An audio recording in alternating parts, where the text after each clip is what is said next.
Tai svečiuose turime krepšininką Kristupą Žemaitį. Gerai, aš panervuosiu. Važiūrėsim, ar šiandien čia su šita elektra neužgės. Apasutai! Kristupas atsitrenkė į padangas. Ar skaitai heiterių komentarus? Ir už kaip tą akilą pradeda kosėti. Kas čia dabar bus tokia biški panikėlė? Man, prašau, šikna šildo, tai aš tikrai neturiu paskusti. Šitas nebus įrašyta. Čia gali būti.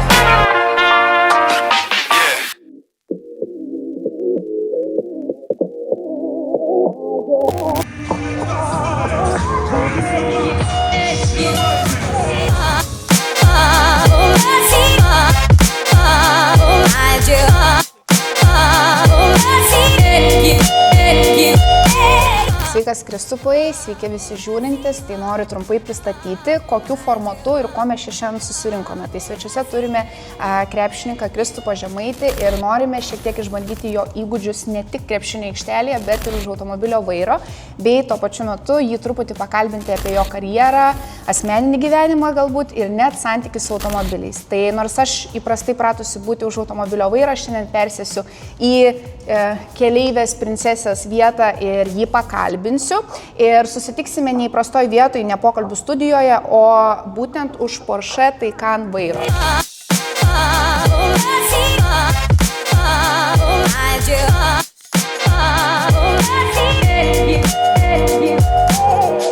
Pirmas klausimas būtų toks tau, Kristupai, ar teko važiuoti elektriniu automobiliu, ar teko juos išbandyti ir koks iš vis yra tavo santykis ir nuomonė apie juos, ar tai yra mūsų ateitis, ar tiesiog kažkokia laikina mada, kuri praeis, nes visuomenė, kaip žinom, yra ganėtinai susiskaldžiusi elektrinių automobilių klausimų ir būtų įdomu sužinoti, kaip tu dėl jų jauties. Šiaip gal labiau esu tas oldschoolinis, kur benzas, dizelis man labiau.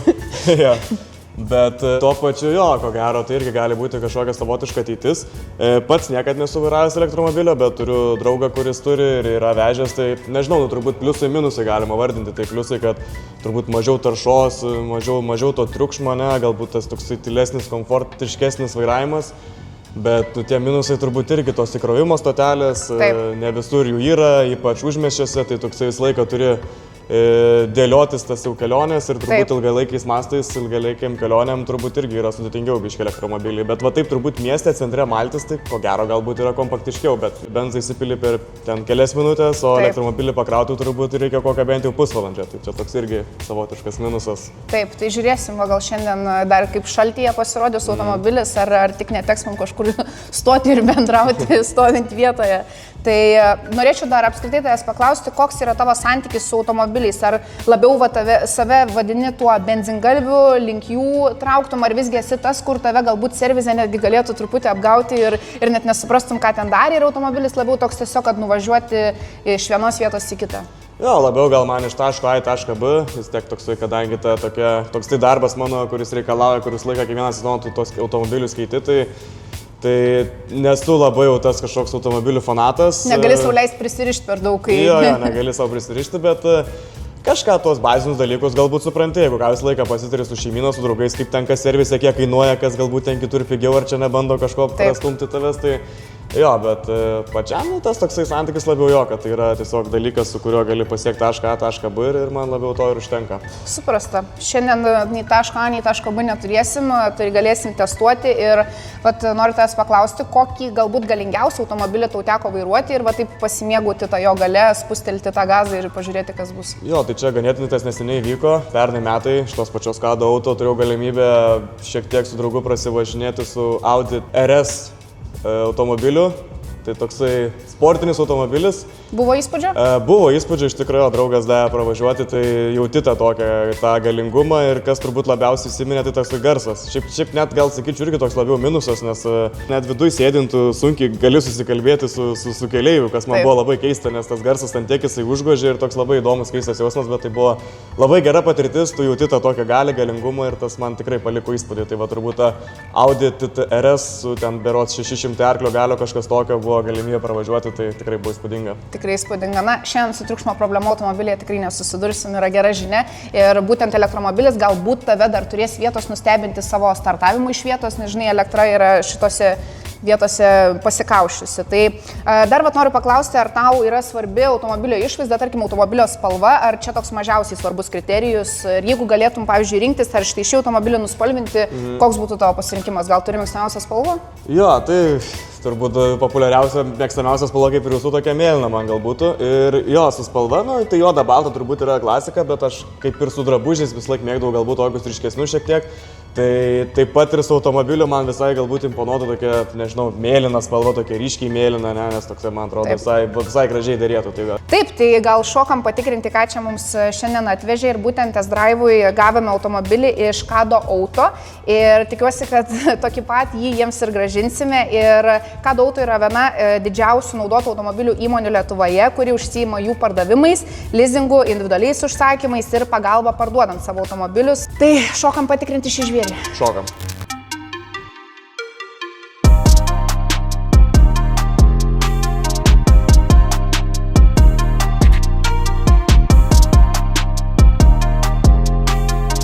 Tai ką, Kristupai, pradedam savo kelionę. Ir aš tokį pirmą susijusiu su važiavimu klausimą turiu. Ar turi kažkokį savo tokį ritualą įlipęs į mašiną? Gal pirmą diržą apsičiupinį, ar navigaciją prijungi, ar dažnai tenka važinėti kažkokiose miestuose, kur nelabai gaudais, ar kažkokie maršrutai jau pažįstami ir ten svarbu pasileisti muziką, ar žodžiu, kaip tavo kelionė atrodo pačioj pradžiai? Nu, tai mano kelionė įsėdus, aišku, saugumas pirmiausia, diržą prisisekti. Taip.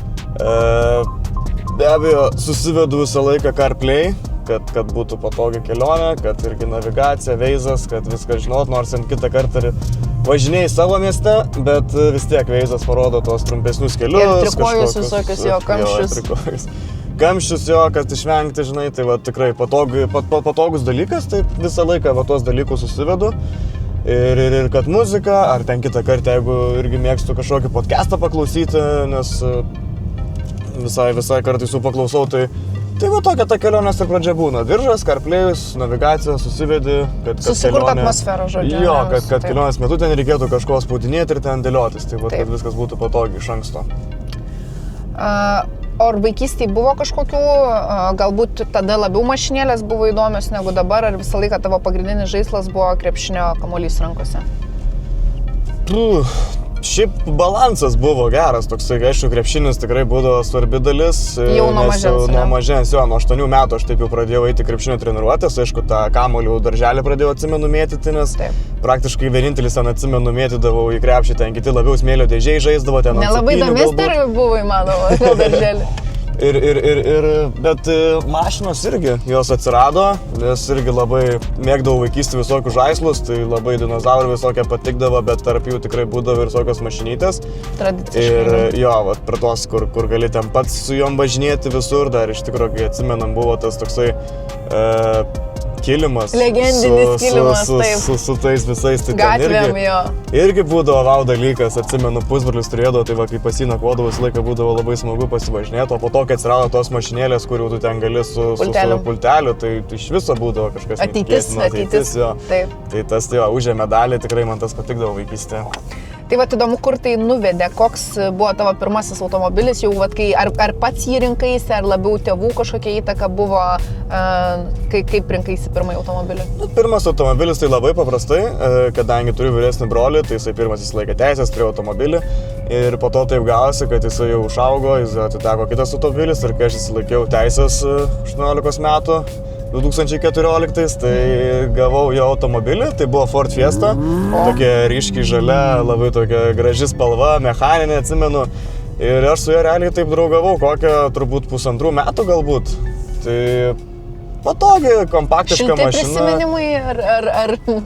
Jo, prisiminimai tikrai geri, šilti, nes tai vis tiek pirma mašina, tai tu jau ten mokyklai būdamas 12-okas turi automobilį, yra tikrai kietas. Krūta, žinai, ir būdavo... Nesvarbu koks, bet... Jo, ir būdavo smagu ir tą mokyklą nuvažiuoti, ir ten klasiokus kažkur nuvežti, ir toks, kad ir kitą kartą niekur nereikia per daug važiuoti, tiesiog sakai, va sėdu dabar kažkur pasiviešinsiu. Tai jo, Ford Fiesta, pirmas automobilis.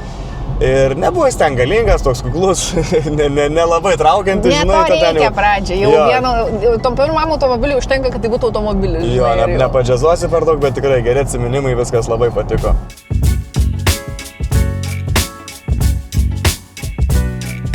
Gal truputį peršoksiu nuo automobilių prie krepšinio su klausimais. Įdomu paklausti, kaip išskirtum pagrindinius skirtumus, ką reiškia žaisti už lietuvišką klubą ir ką reiškia žaisti Turkijai. Ar pastebėjai kažkokių pagrindinių niuansų, kas skiriasi ir kas galbūt net nustebino truputį? Niuansai, tai vėlgi, jau tu, kai žaisdamas užsienyje, tu esi legionierius, už tas daugiau reikalauja, jau tu esi... Taip jau vis tiek atsivežėm, tai kažką pademonstruoti. Jau tu esi čia už vietinį, vietoj vietinio, žinai, tai tu reiškia, turėjau kažką daugiau duoti. Tai turbūt va čia tie pagrindiniai dalykai, žinai, Lietuvoje gal vis tiek yra ta komforto zona labiau, bet vėl Lietuvoje irgi daugiau yra tos spaudos, tu esi labiau matomas, labiau aptarinėjamas, kadangi vis tiek čia visi tai seka, kiekvieną savaitę visi mato.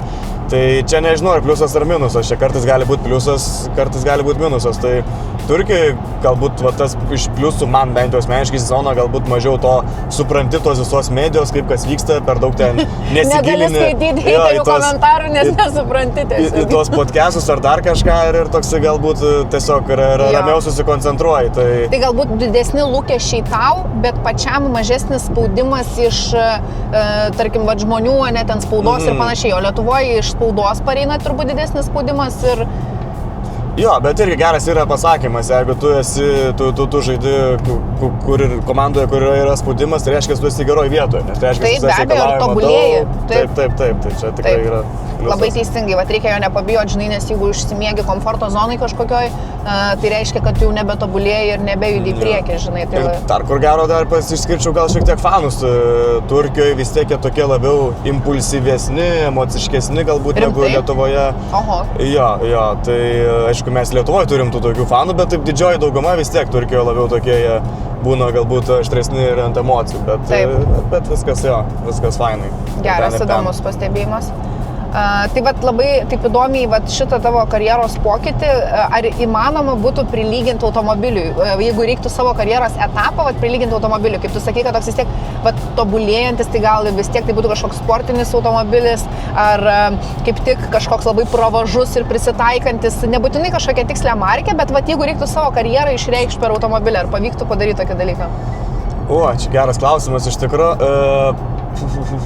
Automobilis, ne? Nu tai gerai, sakykime, mano ta karjera tokia ganėtinai galbūt banguota, ne? Aš toks, aišku, norėčiau to stabilumo, arba sakykime, kai tu pradedi ten nuo kažkur 20 metų, kad tu taip kyli po biškį, žinai, ir kai ateina... Ne, taip. Tai dar tikrai ne Mersosės klasės, tikrai dar ne tai, šitą mažiau patikimas, ne? Šitą atmetam, jo, ir toksai galbūt dabar tai prilyginčiau, nežinau, galbūt BMW, nes, kaip ir gera, solidi mašina, Kaip ir šonų gali pastatyti, kaip ir nuvažiuoti kelionę. Tai labai tas ir yra, čia vis tiek tie BMW vairuotojai tokie dažnai pas mus pagarsėja, ne, kad ten ir tų baudų susirenka, ir tas stotelės mėgsta pataužyti, žinai, tai gal sakyčiau būna visai... Visko, ne? Jo, šiuo metu sakyčiau, ta karjera tokia irgi panaši, žinai, kažkur yra tas pakilimas, kažkur stabiliai pasilaikai, kažkur biški vėl, žinai... Į stotelę trinktelį. Jo, į stotelę trinktelį, biški kažkur nepačianai. Bet vis tiek sportinis, greitas, kaip sakoma, ir atstovintis už savo parametrus. Taip, toks stengiuosi būti, tai galbūt prilyginčiau kažką tokio. Labai kritiškai tu čia labai gerai įžvelgi. Bet dar irgi įdomu, žinau, kartais sunku prisiminti tokias situacijas, kai reikia, žinai, ten kokią nors juokingą ar kažką, bet gal turėjai kokią nors absurdišką situaciją su automobiliu, kur, nežinau, sustoji šalikeliai, ten padanga sprogo, gal servizė kažkaip tave bandė apgauti durnai, ar baigėsi kuras, ar su mechanu užgesai, bandydamas padaryti įspūdį kokiai merginai ir, žodžiu, susimovyti. Tai gal ką nors pameni? Jo, tai tų situacijų buvo, labai daugiau galbūt nebuvo, bet vieną, ką atsimenu, tai vėlgi ta pati Ford Fiesta, mano pirmas automobilis, kažkur irgi ten 2014, galbūt 2015 metai, ir atsimenu, kad galbūt važiavau kažkur į Sabonio krepšinio centrą, beros gal pasižiūrėti kažkokių krepšinio rungtynių ar kažką tokio, ir atsimenu, nuo Šilainių Milikonių kalno paėmiau draugą.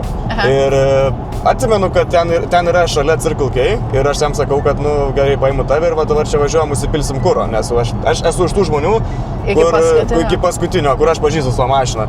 Ir tuo metu aš žinau, kad ten liko, galbūt apie 10... Kur jau liukus rodo, bet seniai dar važiuosim iki Vilniaus. Jo, ir ten koks liko, dėl 10-20 km žinau, pagal tą visą pojūtį ir kaip tik sustojau kolonėlį to Circle K, dar tuo metu Statoilas buvo. Ir ką, ta kolonėlė tuo metu ten gal tą kurą pylė, ten tos atvežė, žinai... Keitė ten kažką. Keitė kažką, jo, ir tai neveikė. Aš sakau, ką čia dabar laukti, žinai, prie netoli Sabonio krepšinio centro yra Circle K ir ten nusipilsime. Ir važiuodami nuo Milikonių kalno nusileidome ir įsukome į Varnių gatvę. Ir aš jau jaučiu, kai užsidega raudonas šviesoforas signalas ir man koks liko 200-100 metrų, aš jau pabiškai pradedu stabdyti ir jaučiu, kaip ta mašina pradeda kosėti, pradeda dūsti. Ir toks buvo, tu nejaugi, žinai, kas čia dabar bus, tokia biški panikėlė, bet kaip tik sustojame prie Circle K, kur ten yra automatas, tiesiog, žinai, ne pati kolonėlė, bet automatas. Ir kaip tik prie to raudono sustojame ir atsimenu toks, biški, žinai, gėdos jausmas, toksai, gal biški panikėlė, kad už mane, žinai, mašinas pradės ten pypsinti, tai aš iškart avarinį, iš karto draugui sakau, lipk ir stum mane iki tos kolonėlės, jo.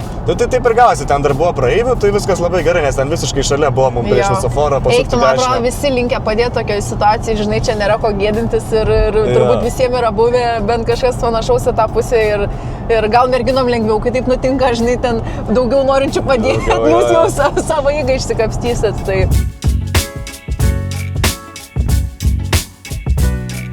Žiūrėsim, ar šiandien čia su šita elektra neužgėsim. Aš matau tokios man vietos truputį išbandyti automobilio galimybės. Čia galim perimti ant vairo į Sport Plus ir aš norėčiau, kad šiek tiek truputį mes, kaip sakoma, dviem rankom ant vairo tu patikrintum, ar visgi ta elektra startuoja iš vietos ar ne. Jo. Jo, užteko. Viskas, jo. Jo, ne, gerai, tikrai kaip paspaudė dabar, labai smagus, geras važiavimas, jisai kaip ir elektromobilių priklauso yra tylus.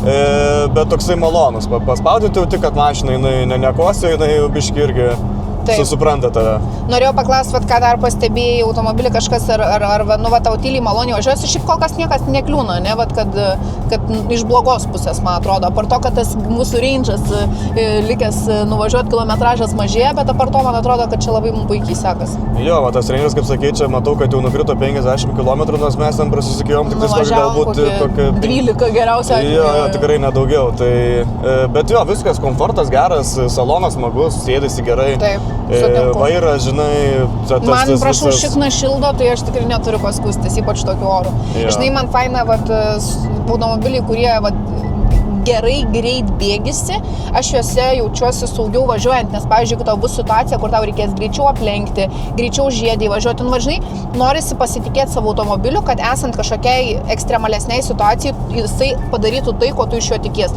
Žinai, o ne ten tu jau baigi su koja išmušt skylę kaip Flintstonas ir automobilis kaip nevažiuoja, taip nevažiuoja iš vietos. Tai malonu tikrai šitoje vietoje, kad šito automobiliu galima pasitikėti. Tai kitas klausimas būtų apie tai, kaip tu manai su sportininko įvaizdžiu ir automobiliu, ar svarbu su kuo atvažiuoji į pavyzdžiui, rungtynės, ar netgi žaisdamas kažkokiam geram klube galėtum ir toliau su to savo Ford Fiesta atvykti ir netgi tokį kaip bajerį tai pateikti kaip savo imidžo dalį, ar visgi automobilis turi taip reprezentuoti tave kažkaip prašmatniai.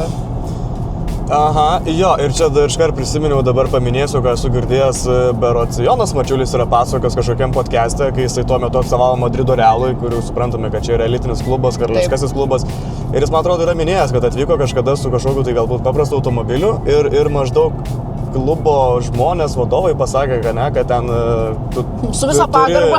Jo, čia yra, žinai, irgi klubo įvaizdis ir tu turi reprezentuoti jį, žinai, solidžiai. Tai aš jeigu neklystu, šitą dar bus galim pasitikrinti, bet man atrodo, buvo toks pasakymas podcast'e, tai kaip ir jo, atsakant... Bet čia toks diskutuotinas dalykas, žinai, iš vienos pusės svarbiau tai, kad tu rodai aikštelėje, o ne ką parkuoji aikštelėje, bet...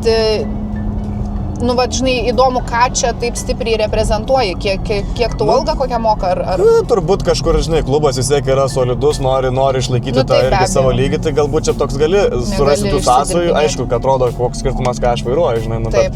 Iš vienos pusės, žinai, koks nors įdomus, keistas, neprabangus automobilis, jis gali būti vos ne kaip, žinai, daugelio charakterio netgi atspindys. Yra, pavyzdžiui, tenisai yra visokių tokių įžulesnių žaidėjų, tai jiem netgi tiktų, žinai, atvažiuoti su kokia specialiai neprabangia prabangia mašina, kokia nors kvailesnė ir tokį kaip savo imidžo dalį, ar žinai netgi pranešimą, bet vėlgi tenise tu atstovauji save, čia tu esi klubo dalis ir tu vis tiek turi žaisti pagal kažkokias taisyklės, net ir šiaip elgesio. Tai... Ja, bet aš manau, kad vis tiek tai yra tavo asmeninis dalykas, tu kokią mašiną nori, tu tokią vairuoji, kurioje tu jautiesi patogiai, žinai, ir vėlgi visą laiką yra geriau, kai yra tavo žaidimas aptarinėjamas, o ne taip, kokią tu ten automobilį jo vairuoji ir visa koncentracija vis tiek į aikštelę labiau. Taip, tu teisus. Vat įsivaizduokim situaciją, jeigu laimėtum aukso puodą, kelintas tavo pirkinys būtų automobilis, kurią reikšmę jam suteiktum kurioje vietoj? Manau aukštą, tai jo, irgi čia su draugais turbūt esam ne kartą aptarę, tu ką čia darytum, jo laimės milijoną ten, kur ten dėtum tos pinigus, ką ten pirmą pasidarytum, tai vėlgi pas visus tas atsakymas pirmiausia turbūt yra namas, butas, ne, kad jau tą būstą susikuri. Jo, būstas ir tada automobilis. Ir automobilis jo antroje vietoje, tai tikrai užimtų tą svarbią dalį, vis tiek tu matai pinigų būtų, tai kažkaip atrodo norėtum įsirinkti tą kažkokį patį pačiausią, kuris tau būtų patogiausias ir geriausias. Taip, vis tiek tai labai plačiai naudojamas, žinai, daiktas kiekvieną dieną, kur ir saugumas tavo, ir komfortas susijęs. Tai vat, kokį rinktumės, koks tavo svajonė automobilis, jeigu jau taip visiškai biudžetas neriboto ir turi kažkokią svajonę, gal net kelis? Jo, tai va vėlgi esu tas žmogus, esu tas vyras, kuris niekada ten nebūdavo tas labai didelis automobilių fanas, kuris ten labai kažką nusimanytų, bet vaikystėje, atsimenu, man labai strigdavo Lamborghini automobiliai. Taip. Lamborghini, nežinau kaip tai vadinasi. Ta man iki nemuškit mūsų Lamborghini tepūnį. Jo, tai va, bet vėlgi, tu dabar biškai tuo metu, kai esi vaikas, tu matai sportinę mašiną, ten ir tas dizainas. Ir tau nepatikėčiausia, bet kai supranti realybį jos panaudojimą, va čia gatvėse. Taip, tu supranti, ypač Lietuvoje, mūsų klimatų ir panašiai, toks automobilis tikrai nebūtų kompaktiškas, tai taip net ir neturiu kažkokio svajonių. Galbūt labiau tiesiog apibūdinsiu, kad pati markė BMW man visą laiką imponuodavo, kaip kad irgi solidi, gera mašina su gražiu vidum ir su visų komfortu, tai galbūt tiesiog kažkokios BMW klasės automobilis, sakykime. Taip, okei. Labai geras pasirinkimas ir patogu ir žinai, ten galimybė ir patininguot būtų, jeigu tau norėtų, kad jinai ten kažkaip performintų tau stebuklingai, toks man tikrai labai platus pasirinkimas BMW ir išvaizdos prasme, ir performanso, tai geras, palaikau šitą pasirinkimą. Aš esu truputį šališka šito klausimu. Tai ar po rungtynių mieliau norėtum sėsti į galą ar kažkur, kad tave parvežtų, ar visgi pačiam nėra problemos sėsti už vairo ir parsivairuoti, čia toks nusiraminimo ritualas? Pats, visą laiką pats mėgstu vairuoti, kad ir po rungtynių su žmona vis tiek visą laiką neduodu, pats noriu vairuoti, jo. Ir šiaip visą laiką mieliau renkuosi, kad man patinka, kaip pats esu atsakingas, kaip pats vairuoju, kaip pats žinau, kaip vairuoju ir valdau situaciją, jo, tai tikrai labiau visą laiką prioritetas, kad pačiam negu passenger princess. Gerai, čia šiaip truputį išduoda apie tavo charakterį, bet vat, įdomu būtų paklausti, ar yra kažkokių dalykų, ką taip tu pats įsivaizduoji, kad žmonės gal ne taip apie tave supranta iš šono, žiūrėdami į tavo karjerą, žinai, ar kažką, kuo tu asmeniškai dalinies ir vat norėtum truputį paneigti tam tikrus dalykus, ar tiesiog pat pristatyti savo charakterį, kaip tu pats jį matai ir ką apie save esi sužinojęs ir norėtum, kad tave žmonės taip matytų.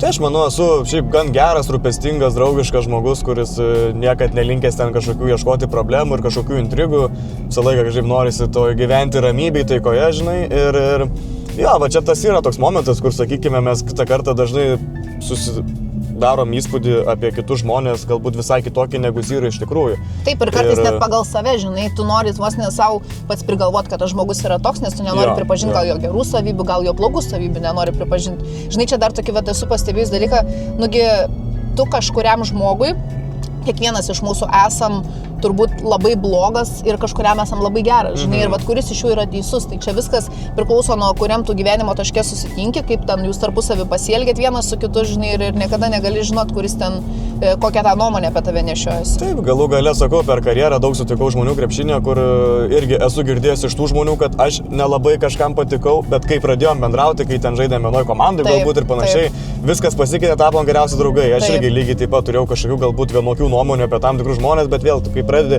bendrauti. Čia labai dažnas dalykas, iš tikrųjų, pabendrauji su žmogumi ir, žinai, jisai truputį nuleidžia tas savo sienas, tą savo kažkokį kūriamą imidžą ir visi tampa kur kas širdžiai malonesni, negu ten galėjo iš šono pasirodyti. Žinai, mes gal iš paties savo tokio išgašio ar baimės būti atstumtiem prisikūrėm, kad vienas ar kitas nedraugiškas, žinai, ir tada lengviau save pasiguosti, negu iš tiesų pažinti žmogų ir surizikuoti.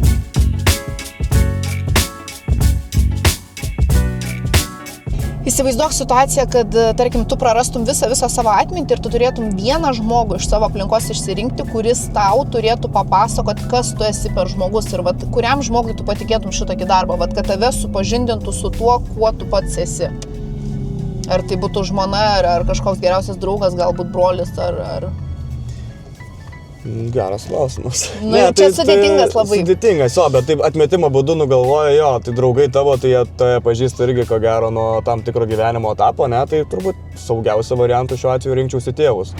Kad jie vis tiek mane žino nuo vaikystės ir jie vis tiek... Artimą ryšį turi su tėvais? Jo, šiaip artimą, gerai suturiu labai faini žmonės ir faini tėveliai, faini linkėjimai tėveliams. Jo, linkėjimai tėveliams ir turbūt pasirinkčiau jo, žinok, kadangi vis tiek jie formavo tą mano charakterį nuo pat vaikystės ir nuo pačios tos paauglystės, žinai, ir irgi būdom vis tiek dažnai leisdom kartu laiką ir panašiai, tai aš sakyčiau, galbūt patikėčiau jiem, nes vis tiek jie išugdytų vėl mane, padarytų tuo pačiu geru žmogum ir grąžintų tą visą atmintį, kuri yra sukaupta per gyvenimą. Labai fainas tavo pasirinkimas, suprantamas. Taip.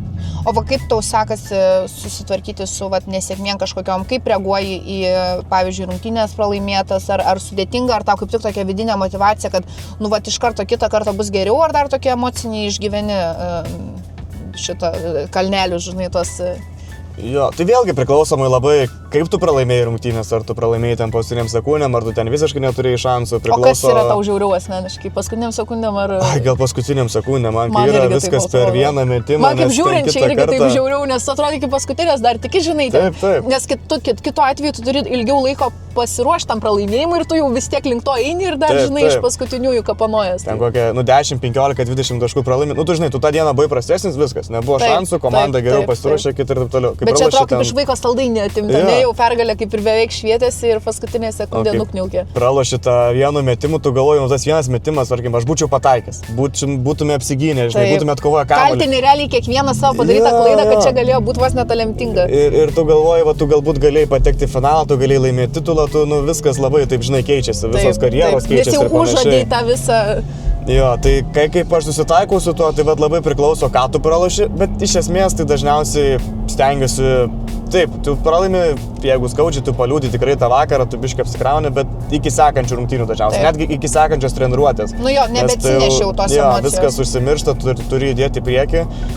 Ir, tu per karjerą prisimeni tų skaudžių pralaimėjimų, bet, irgi... Koks skaudžiausias buvo kažkas, dabar pirmas ant liežuvio gavo?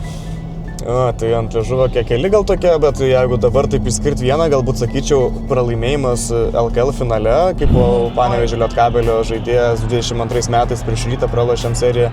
Pralošėm 4-1, atrodo serija tokia į vienus vartus gauta, ne? Bet kai atsilikinėjom serijų 2-1, tas, sakykime, ketvirtasias ir penktasias rungtynės pralošėm paskutinėmis minutėmis, ten dar minutė likus pirmaudami patys. Tai vėlgi toksai žiūri, kad jeigu tos rungtynės būtum pataikęs metimą, nesuklydęs tuos vieną kamuolį, vieną ataką, tu galbūt, žinai, būtum pirmąją serijų 3-2 ir ten, žinai, galbūt laimėjęs 4-2. Tokių, žinai, pamąstymo ateina. Tai kas būtų, jeigu būtų, tu žinai, kad tą zoną tu buvai underdogas ir tai buvo istorinis šansas, ir antra vieta irgi yra gera, žinai. Tai be abejo, bet, žinai, būtų buvę tada visiškai jau. Toks yra tas biški kartėlis, tai galbūt tas ant liežuvio galo. Sportė biški nesiskaito, žinai, tai biški nepirmi liko. Biški nepirmi, jo. Ar yra kažkoks karjeroje sprendimas buvęs, kurio gal net gailiesi truputį, ar kartais esi pafantazavęs, kad gal jeigu ten nebūčiau tai padaręs, gal net ir man geriau būtų buvę ir stengiasi taip negalvoti ir neapkrauti ir jau, kad nieko nebepakeisi ir ne. Ne, dėl karjeros, kokie sprendimai priimti, čia turbūt labiau kalbant apie ten komandų nuėjimus, kontraktų pasirašymus, tai tikrai viską, ką padariau, nesigaliu, nes viską atsimenu, tai buvo tikrai logiška ir sąmoningai, jo, viskas buvo gerai, buvo pasverta, jo, ir galbūt labiau, ko gailėčiau, taip sakyčiau, kad tam tikrose momentuose, etapuose nebuvo išnaudotas tas pilnas potencialas, galbūt tiek asmeniškai, tiek komandiškai, žinai, ir galbūt labiau vėl grįžtant prie... O kas tai nulėmė?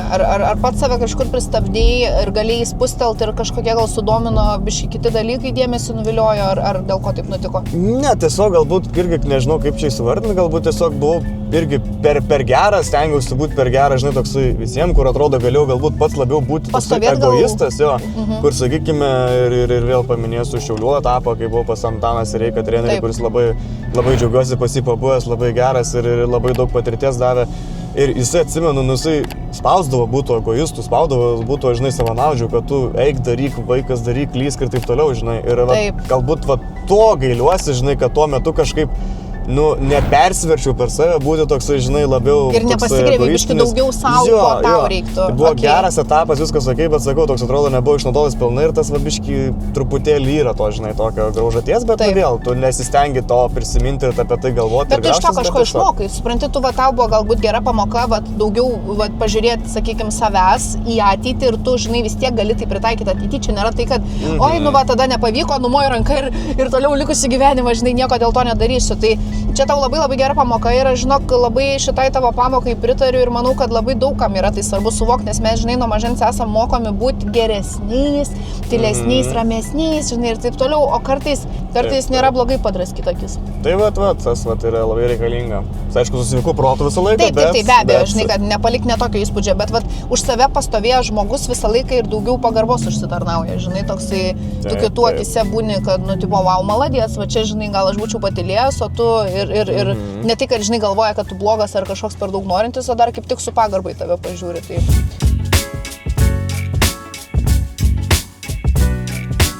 Kaip atrodo tavo įprastinė darbo diena, sakykime, kas tau yra darbas? Žinai, kai žmonės įsivaizduoja, vieni nueina į ofisą kažkur, kiti nueina dar kažkur į tą savo darbo vietą, kaip atrodo profesionalaus sportininko darbo diena? Jo, tai yra turbūt kaip ir pas daugelį kažkokia tai rutina.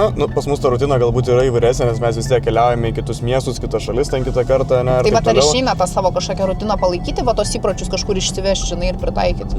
Jo, tai aš pats esu labiau toks rutinos žmogus, man patinka, kai yra kažkokia tvarka, disciplina, kai yra sudėliota laikai, kur kas, žinai, vyksta ir kad nėra tos tokios, žinai, improvizacijos ir tokio bardako. Tai kaip atrodytų pas mane ta kasdienybė, realiai atsikeli ryte, pavalgai, kažkur kažką pasiveiki, tai dažniausiai, nežinau, jeigu, tarkim, treniruotė yra vakare, tai tu toksai kaip ir esi susaistytas laukti tos treniruotės, kažkur labai neišeisi, kažko nepadarysi, tai toks labiau gaunasi namų sėdėjimas. Vis tiek prioritetas, čia jau tikrai jau kaip darbas yra tas ėjimas treniruotė. Jo, tai toksai gaunasi labiau, tu tiesiog sėdi namuose, sakau, kažką pavalgai, kažką galbūt pasižiūrite televizorių, serialą, filmą, kažką ir po to važiuoji į treniruotę. Vėl po treniruotės grįžti, vakarienė ir vėl vakare žiūri, galbūt kažkokios vyksta rungtynės, draugus pasiek ir panašiai. Skiriasi rutina anksčiau, kai būdavo, sakykime, 2 rungtynės per savaitę, kai būdavo Europos turnyrai, tai tu toksai jau per savaitę kažkur realiai išskrendi užsienį. Jo, kažkokiu intensyvesniu laikotarpiu jau biškai kitaip, ne mažiau to laisvo laiko turbūt ir jau turi makstą atsiduoti. Dieną prieš rungtynės turi atskristi, rungtynių diena ir po rungtynių skrendi atgal. Tai realiai tokios jau 3 dienos gaunasi pas tave, žinai, užsienį, skraidimai ir panašiai. Taip, ir blema tas skraidimas ir tai išvargina, žinai, žmogų, kūnui reikia atsistatyti, o čia niekas neklausia kaip ir kas ir turi keltis ir dar savo geriausią formą, žinai, rodyti, tai vis tiek intensyvu ir sudėtinga. Taip, tai va tokia ta rutina, geriausia kaip būna kokia viena treniruotė ryte, tai tu turi visą dieną laisvą, tu gali jau kažką dėliotis, planuotis, gali kažkur ir dar šiaip faina ryte pasportuoti, pajudėti, žinai, tu toks energijos kupinas tada likusią dieną. Tai va, iš tikrųjų, tai viskas paprastai, profesionaliai, va, kažkoks mitybos, sportai, laisvalaikiu, va, kažką, va, tais tarpais tarp treniruočių, va, kažką tokio stengiasi išnaudoti. Kam mėgsti savo laisvo laiko panaudoti? Tai va, visokie filmai, serialai, šiaip YouTube'ai praleidžiu daug laiko, ten irgi galiu žiūrėti, ten, nežinau, nuo raketų gaminimo iki ten visokių Maybachų ir panašiai, žinai, tai va, labai skirtingai viskas, jo. Tai... Ir visko reikia, biški ląstelių smegenyse padauginti, biški pamažinti, sudeginti tada keletą. Jeigu grįžtum į Lietuvą ir galėtum, tu gali pats išsirinkti, kuriam klube žaisti, ką rinktumės? Tai aš kaunietis, augęs Kaune, sporto halė. Tai Šiaulius? Rinkausi Šiaulius. Jo, tai be abejo, vis tiek, geriausias klubas, ne, Kauno Žalgiris, aš pats buvęs toj sistemų jaunimo, iki pagrindinės neužaugau. Tai, be abejo, čia toks lengvas pasirinkimas būtų. Tu Žalgirio antroj komandai? Jo, buvau Žalgirio antroj komandai 3 metus, po to iš ten persikėliau Šiaulius, kur vėlgi buvo labai geras etapas, ten žmonas susiradau ir daug draugų ir ten taip toliau. Bet... Šiauliai super miestas? Super, pati Šiaulių, ne, tai bet matai kaip viskas. Taip. Jo, bet jo, Kauno Žalgiris vis tiek tai mano vaikystės komanda, eidavau ten su tėvais, su draugais į sporto halę, ten, sakykime, nuo 2005-2006 metų kažkas tokio augau, ten nuo visų tų Noka Berdo laikų ir panašiai. Tai jo, geri prisiminimai ir tikrai būtų smagu. Įdomu, ar vat būna, kad sustoji, apsižvalgai, kiek gyvenime pavyko nuveikti ir vis tiek, ar taip gebi savim pasidžiaugti, ar esi toks labiau savikritiškas ir vis noris daugiau ir daugiau, ar visgi randi, žinai, viena yra užmigti ant laurų, kita yra būti per daug savikritiško, ar vat randi tą tokią aukso vidurių, kur, nu, vat įvertini tai, ką pasieki, bet, vat, nu, važiuojam toliau, žinai, ačiū už tai, ką nuveikiau ir žiūrim, kas toliau. Esu labiau savikritiškas ir prisimenu labiau neišnaudotas progas negu išnaudotas ir jo, nu, aš turbūt per karjerą kažkokiais ten pasiekimais, laimėjimais turėjom, taip pasigirti negaliu, labiau tai galbūt buvo kažkokios tai antros vietos, va to pačiu, ta pati LKL antras sidabras, Karaliaus taurė. Pavyzdžiui, palauk, bet laimėjęs Giauksas į 3x3, ne, ar aš sapnuoju? Esu laimėjęs, jo, tai va prie šito dar norėjau prieiti, kad prisimeni, kad va, 3x3 buvo auksas, bet tai buvo jaunimo olimpinės žaidynės, bet tai vis tiek buvo, žinai, pasiekimas. Buvo universiada laimėta už Lietuvos rinktinę, kas irgi yra, nu, nežinau, kai kam gal nereikšmingas pasiekimas, bet tuo metu mes ten tikrai labai džiaugiamės tuo pasiekimu. Taip.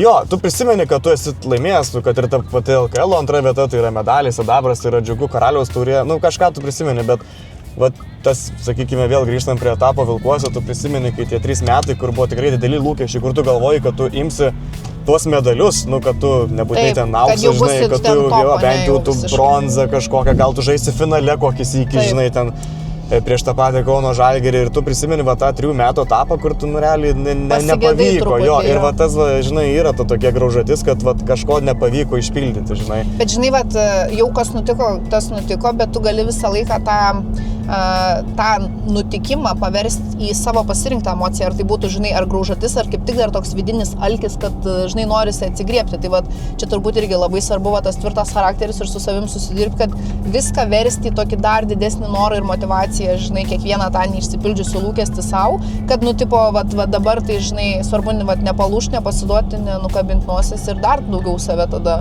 Nu, ne tai atspaust, bet va, racionaliai dar siekti ir... Tas yra smagu, kad tu toj karjeroje, tu turi metų, tu dar tiki, kad ateityje papulsi tą situaciją, kur atsisūs galbūt tą biškį fortūną labiau tavo pusę, ar tu būdamas kaip žaidėjų, ar jau kaip trenerių galbūt, tai va, tų tokių jo pamastymų yra.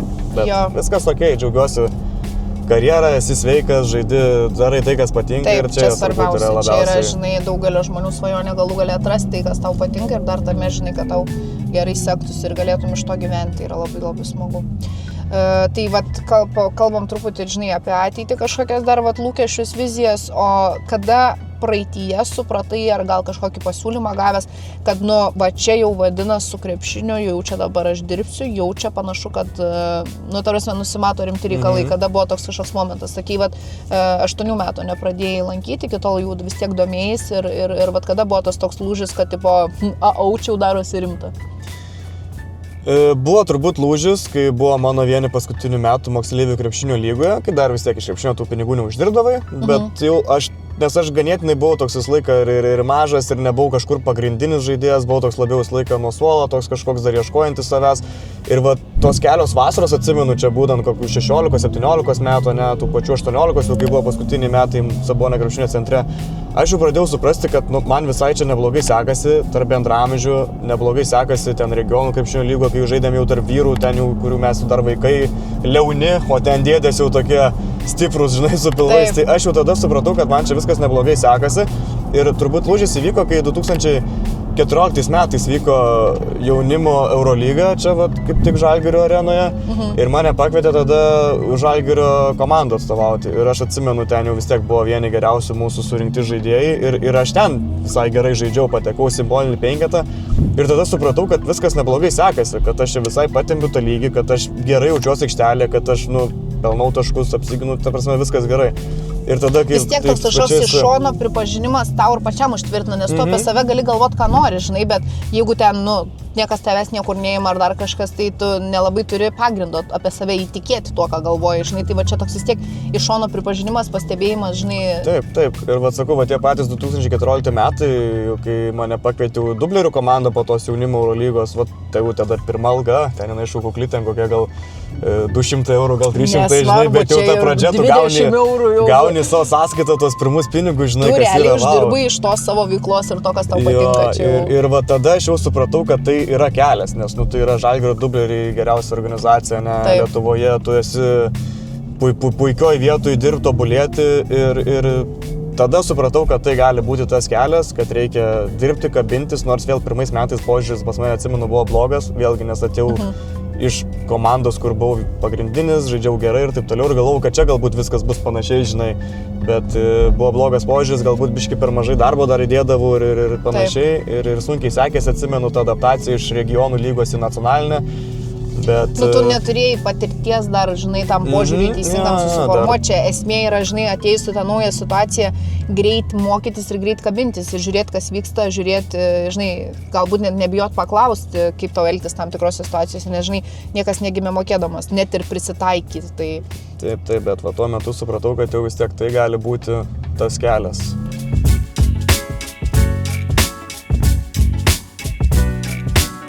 Pakalbėkim skaičiais dabar. Kiek esi įmetęs daugiausiai taškų per rungtynės? Tikslaus skaičius, gerai galiu pasakyti, Lietuvos krepšinio lygo, tai buvo labai geras rungtynės, man atsimenu, lemiamos ketvirtfinalio rungtynės prieš Klaipėdos Neptūną 2024 metų pavasarį, kai žaidėme ketvirtfinalį ir buvo serija 1-1 ir man ten atsimenu buvo geriausias mačas, man atrodo, įmečiau 26 taškus, tai čia sakyčiau va toks šviežiausias, o daugiau kažkokių tokių įsimintinų pasirodymų labiau galbūt tai buvo vėlgi tais pačiais moksleivių lygos laikais, kažkokios galbūt būdavo 30 plus rungtynės, ten tiksliai skaičiais neatsiminsiu, bet niekad nebuvau tas skoreris, kuris ten, žinai, pelnydavo labai daug taškų, vis laik mėgdavau labiau toks būti, kur visko, žinai, po biškį, kur va taškai, perdavimai, kur dažniau tą naudingumą žiūrėdavau, bet vėl taškai tai turbūt 26, taip sakyčiau. Tai jau kaip dievas tą dieną jau teisi namo grįžęs, rankas iškėlęs. Va tie momentai tokie, kur prisimeni, dėl ko tas krepšinis yra mylinimas, kai tu laimi, pats gerai sužaidi, laimi svarbės rungtynės, kurios ten nuvedė iki pusfinalio, žinai, ta emocija, toksai vidinis, tas pasitenkinimas, žinai, šeštadienis, kita diena laisva, nu, žinai, viskas taip gerai sukrenta, kaip ir sakau, viskas tada dangus mėlynesnis ir saulė šviesesnė ir taip toliau.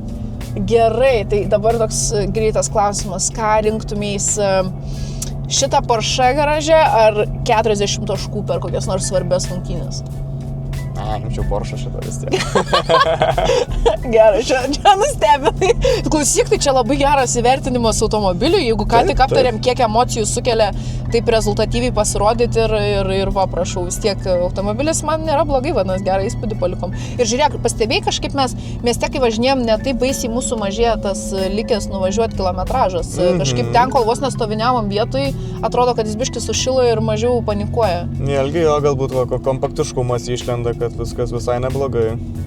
Jo, it's not that bad. Aš jau galvojau, mes čia iškėlę rankas šalikeliai stovėsim, prašysim pagalbos. Tai... Vat, o kaip savo tokiu momentu, žinai, sudėtingu, kur gal kyla kažkokių abejonių, va, ta emocija, kaip nepriimti sprendimo tos emocijos vedamų, kaip tu manai, kaip savo padėti išties tą pagalbos ranką, tą sudėtingą akimirką? Kažkaip ar eiti prasikvepuoti, ar trenkti su kuloku į sieną, ar turėti aplinką, su kuria gali pasikalbėti? Ko gero ir aplinka, vis tiek tėvai, artimieji ir aš pats manyčiau, esu gan toksai nuo jaunystės, nuo vaikystės augęs, gan ramesnio būdo būdavau ir ką Instagram'e dar esu užsirašęs eilutę, angliškai man labai patinka, kad train your mind to be calm in every situation. Tai toksai labai stengiuosi labai niekad nepriimti sprendimų impulsyviai, emocionaliai. Gerai, aš te panervuosiu dabar. Kad išpratėt. Tu muziką užleisiu.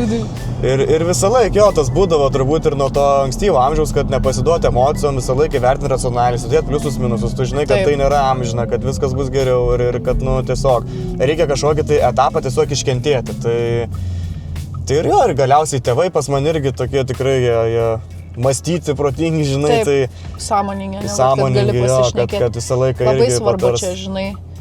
Ir jo, galiausiai pats žinok per tą visą, per tą krepšinį, per šiaip kažkokias gyvenimiškas situacijas tu tą išsiugdai, kad tiesiog būti ramiu, kantru ir nes tu nebūtum čia, kur esi dabar, jeigu nebūtum to išsiugdęs, tau būtų įvykus natūraliai atranka ir tu būtum tose savo emocijose, mintise paskendęs ir tau ir nebūtų tavęs komandos rinkusios, jeigu tu žinai būtum ten, nu, nesusivaldytum pats savo galvoje, tai kaip tu gali žaisti komandinį sportą, kur tu su savim nesusitvarkai. Taip, nes, nu, kaip ir sakiau, charakterį, kur paminėjau, ne, prieš tai, kad yra labai svarbu, bet psichologija turbūt irgi užima labai didelę vietą šitame. Ne ką mažiau tikrai.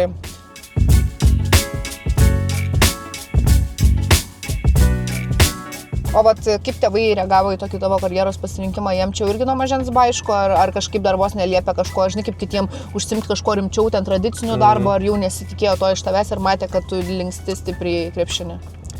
Aš netgi gal kažkiek dziudo buvau lankęs, bet irgi neatsimenu to etapo, gal porą mėnesių.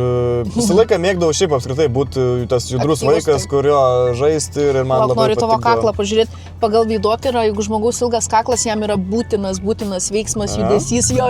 Tie su ilgesniu kaklu, jiem tinka tokie visokie net ir biški ekstremalesni, greitesni sportai. O, pavyzdžiui, pas ką trumpesnis kaklas, gali žiūrovai pasitikrinti pagal save.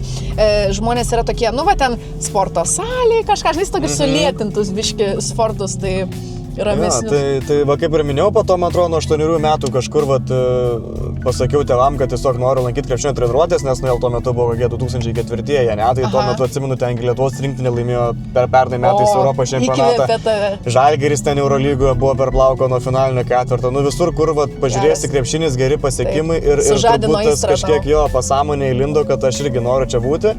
Ir dėl ko esu labai dėkingas tėvam, kad jie visą laiką mane stūmė tą krepšinį netgi labiau negu moksluose, ne? Nebūdavo pas tėvus, kad tu ten turi eiti mokslus ir viskas, krepšinis čia, žinai.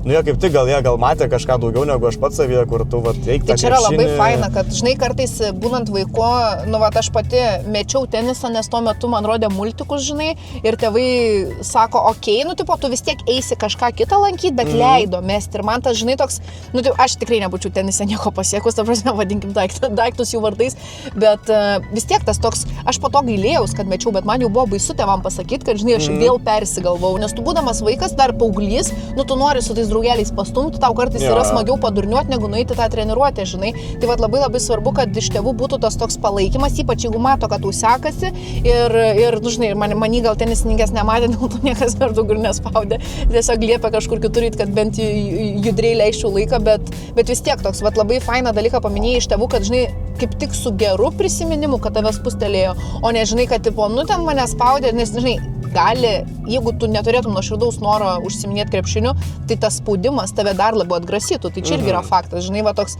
malonumo lygį, bet galų gale padėkoji, kad tave skatino ir palaikė šitam kely. Tai apie šeimą nemažai kalbėjom, bet turėjau klausimą pasiruošus, kokią vietą skiri šeimai savo gyvenime, kaip pavyksta tai derinti su karjera.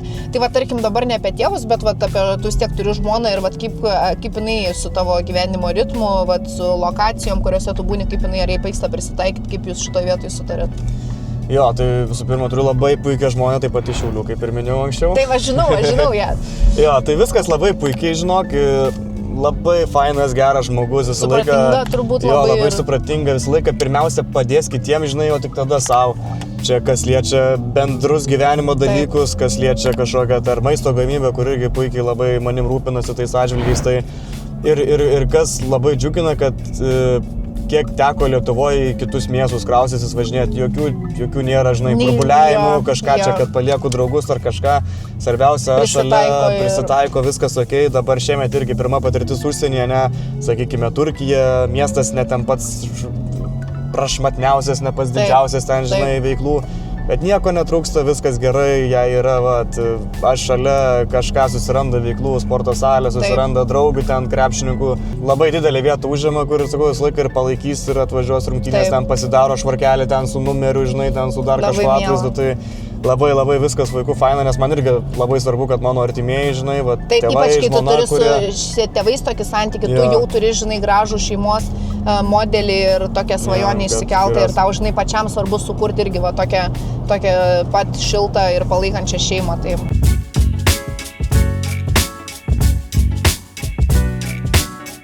Taip, tai ko palinkėtum jauniems žmonėms, jauniems krepšininkams, kurių svajonė yra žaisti rinktinėje? Ką palinkėčiau, ne? Tai vėl turbūt banalus atsakymas, bet vėl tos kantrybės, valios, nepasidavimo.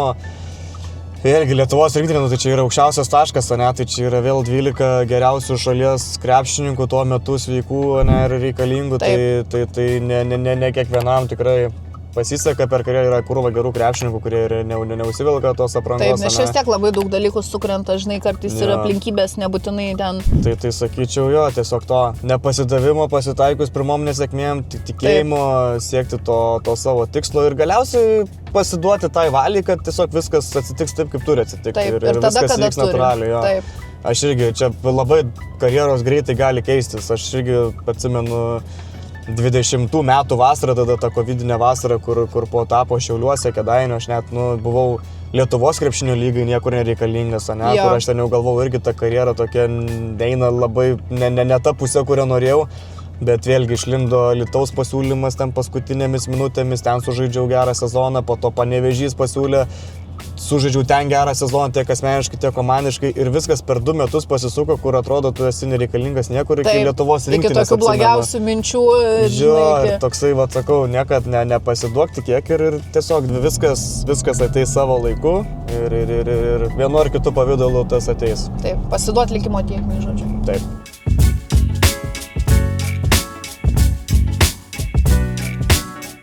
Tai ką, klausyk, prasivažinėjome šią ramiai, dabar laikas biškai mums kažkaip parungtiniauti. Aš taip galvoju, aš tau norėčiau mestelti iššūkį kartinguose, pasitikrinti mūsų jėgas, kas yra visgi už vairo geresni vyrai ar moteris. Visą vyrų gyvinę klausyk, man reikia šią stovėti, ne? O man visą moterų čia. Bet tu neturi pralošti, neturi atsakomybės pralošti, aš tai čia, žinai, būsi pirštis užbadytas, jeigu čia. Andrew Tate'as gal net paminės tavo šito pralaimėjimą. Ne, tai gerai, biškai, tu vis tiek pas mus psichologiškai turbūt stipresnis su adrenalinu moki tvarkytis, aš tikiu, kad puikiai pavyks.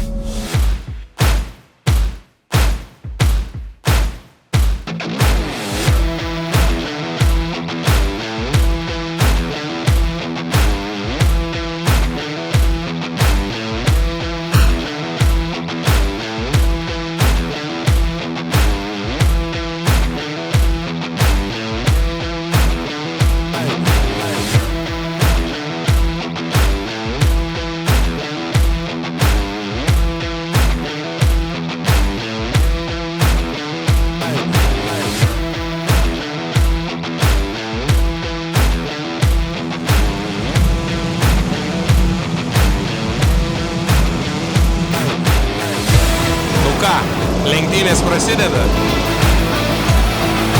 Lietokai daro visus veiksmus.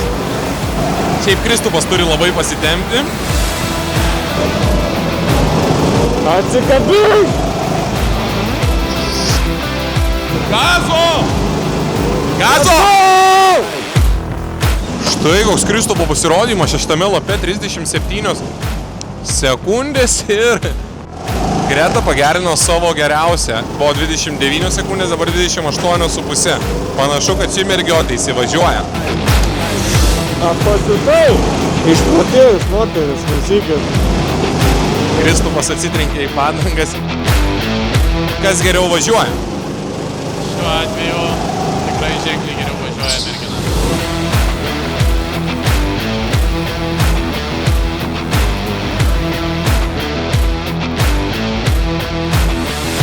Jaučiausi labai greitas tam tikrais ratais, bet priešininkas buvo tiesiog įspūdinga šiandien.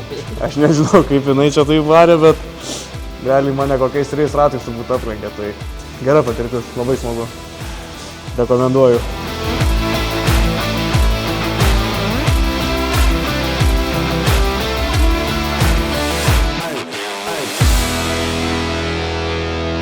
Nu ką, Greta? Aš tau dabar turiu kitą užduotį, nes noriu įsilyginti biškį po kartingų ir tikiu, kad čia turėsiu bent jau šiokią tokį pranašumą. Bijau, kad turėsi. Pasitrauksiu tiesiog. Žinai, gal nepataikysiu gerai, bet... Gal man vieną pramėsiu iš to pykčio? Jo. O viešpatė. Aš gal tiesiog, tu turi rekordą kriaušės pagerinti. Nu? Gal manęs tiesiog atsiprašyti jau už šitą, o nebetrenkti. Gerai. Na, aš manau, kad tau irgi neblogai sektis. Svarbu neužsigauti. Turi kažkokią taktiką man? Jo, atsistokai patogiai. Atsimatuojam. Neblogai. Dar po vieną, žinok, čia mes išsipirkėm mėnesinį abonementą. Čia kad įtikinti, ne, kad nebuvo atsitiktinumas. Aha, tu su tokiu užėjimu pas tave toks labiau tiesų smūgis. Aš bandau kablį jėgos išgeneruoti. Jau žiūrėk, Šitas biškį prašiau. Šio, va, rodykit, ką reikia rodyti. Aš žinok, su to įsibėgėjimu aš bijau, kad mano galva ant žemės atsidurs. Tai bus geras kadras. Klausyk, mums reikia kažkokį bendrą priešą susigalvoti. Išsikraunanti Porsche baterija čia. Čia mes ją Jo, leisime. jo. Čia mūsų likė 180 km. Irgi neblogai. Žiūrėk, kiek įmušau. Na ką, Kristupai, tai aš šiaip džiaugiuosi pabaigą, nes čia buvo mano žaidimo aikštelė. Aš turėjau rodyti savo pranašumą, taip kaip tu krepšinio aikštelėje, tai prasme, nepalyginamai rodytum, tai kaip norėtum būti po daug metų atsimintas. Tai kaip atsimintas, tai galbūt kaip kažkoks geras, solidus krepšininkas, kuris prisidėjo prie kažkokių pergalių, ar tai klubinio, ar tai Lietuvos krepšinių. O viziją tai turiu viziją, noriu būti krepšinio treneriu, tą ir studijavau, tas visą laiką imponavo, labai tuo domiuosi, seku ir sakykime dabar man jau bus šią vasarą 30, tai tos krepšinio karjeros dalyko kaip žaidėjo, dar norėčiau pažaisti, sveikata leidžia, noro yra. Nežinau, iki kelių metų, bet ar tikrai pasižaisiu, po to norėčiau to krepšinio treneriu tapti, kur yra mano vienintelis turbūt planas A, nežinau plano B kol kas, tai norėčiau eiti tuo keliu ir, sakykime, savo sukauptą patirtį jau krepšinio aikštelėje, iš pats, ką sukaupiu iš trenerių kitų, perduoti jaunesniai kartai.